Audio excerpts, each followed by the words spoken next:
Top 5 hidden messages in The Truman Show. Number 1. Let's go all the way to the credits for this one to find out that it's co-produced by Richard Luke Rothschild. The Truman Show is a movie made by the Rothschilds family. Number 2. The Masonic Beehive. In the opening scene, Truman is looking into the mirror, and in the bathroom you can see there is a beehive. Now, this specific beehive is the same exact style that the Freemasons have on all of their symbolism. In fact, it's such an important symbol that Brother George Washington's Masonic apron had the beehive symbol at the very top of it. And the meaning of the beehive fits perfectly for Truman as we see it in the Masonic Encyclopedia here. The bee was among the Egyptians the symbol of an obedient people. And so Freemasonry uses the beehive to symbolize the obedient people. That is, the non-Masons who are obedient to the governments that are run by Freemasons. Number 3. Either the Earth or Moon is classified. About halfway through the movie, it shows the dome-style Earth. The guy picks up a pepperoni pizza slice, and the newspaper says classified. Now, typically it would say classifieds. However, in this case, the S is omitted, and that means that it is not a classified section. It means that the information that they're displaying is classified. There's 2 significant things that are shown here. Number 1 is they are in the moon. This is the HQ inside of the moon. And the second one is that the camera has just panned from the dome-style Earth. So either something about the Earth or the moon is classified. And that leads right into number 4, flat Earth references. The Truman Show is littered with flat Earth references, starting from the very beginning opening scene, which wasn't in the movie, but we can find it in the script. It says, "Personally, I think the unconquered south face is the only one worth scaling. Of course, it's a 20,000-foot sheer wall of ice, but when did that ever stop me before?" So we have unconquered. Humans haven't conquered it yet. It's in the south, and it's a 20,000-foot high sheer wall of ice.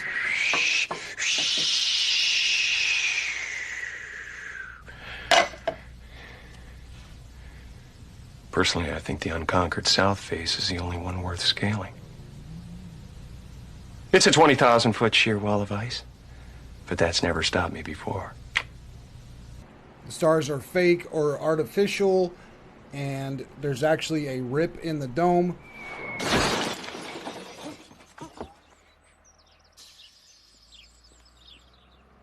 Sirius is the brightest star in the night sky, and it's also called Dog Star. But when this star fell in an old trailer, it showed an actual rip in the dome. However, in the actual movie, that's kind of covered up with a lamppost and the rip is not shown.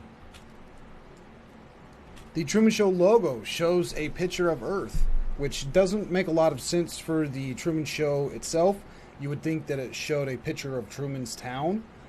But the funny thing is, the dome that Truman lives in over there in Hollywood actually pans out and turns into Earth. Right here, it just changes from Truman's dome into the sphere Earth. So it seems that the Truman Show logo itself is showing that this is not a story about one town, it's a story about the Earth. There's a globe in his garden that he later uses to sneak out when he's escaping from the town. Here his friend has moved that globe aside, and he says that Truman's gone. Truman's radio is another sphere Earth. He does have vitamin D, which he needs to take because he's not getting any real sunlight. And as we've just seen, Truman's Earth is an actual flat Earth with a dome over it. And number 5, Truman goes to Antarctica and finds a new world. Truman is leaving in a boat. It's called the Santa Maria. The Santa Maria here is indicative that he's going to a new world. Columbus supposedly, used the Santa Maria when he went to his quote-unquote new world. We know that story's a bunch of nonsense. But the significance of the Santa Maria here is that Truman is going to a new world. The weather starts out fair, but quickly gets very bad, which is exactly what happens when you sail to Antarctica. In fact, one time Truman falls out of the boat and almost dies. This is like what happened with Shackleton and the very first adventurers who went down to Antarctica. It was one disaster after the next because the weather is so bad. They call it the Roaring 40s, the Furious 50s, and the Shrieking or Screaming 60s. And once you get down to 70 degrees south, things start not so windy anymore. But the 40s, the 50s, and the 60s are what's depicted here, and Truman's going through them. There's one more very quick hint that he is heading to Antarctica, where we can see that the compass is spinning. This is something that happens when you go close to the South Pole. Your compass will just spin.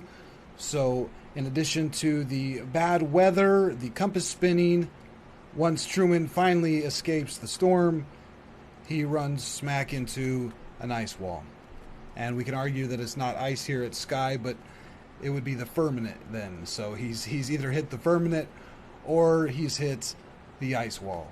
Now the staircase here may be a reference back to the very beginning of the movie, where he was talking about climbing a 20,000 foot unconquered wall of ice. So here he is, come to the ice wall or come to the firmament, and he has to climb up in order to get to the top of it, where he finds the exit. He then exits from the realm, leaves the firmament, and goes to a new world. It takes a bow. It reminded me of this map, where he encountered the ice wall, had to follow it to the right, and then found an exit out of the realm to a new land. Or perhaps it's a little bit closer to this map, which is supposedly a 10,000-year-old map made by monks. And we can see that there are lands beyond the realm that we reside in. And we find the very similar ending in C.S. Lewis' book, The Voyage of the Dawn Treader. They are taking a boat and sailing away from Earth. There was no need to row, for the current drifted them steadily to the east. None of them slept or ate. And when the third day dawned, with a brightness you or I could not even bear, even if we had dark glasses on, they saw a wonder ahead. It was if a wall stood up between them and the sky, a greenish-gray, trembling, shimmering wall. Then up came the sun, and at first rising, they saw it through the wall, and it turned into wonderful rainbow colors. Then they knew that the wall was really a long, tall wave, a wave endlessly fixed in one place, as you may often see at the edge of a waterfall, and it seemed to be about 30 feet high. But for now, they saw something not only behind the wave, but behind the sun.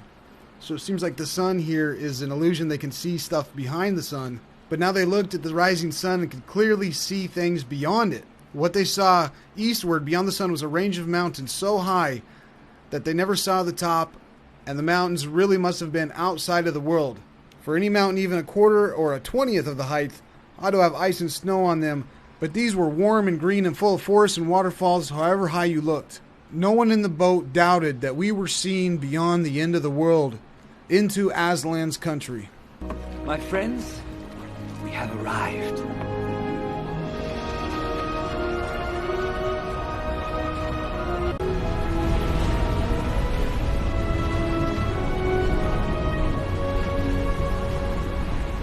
Is this your country? No, my country lies beyond. But you should know that if you continue, there is no return.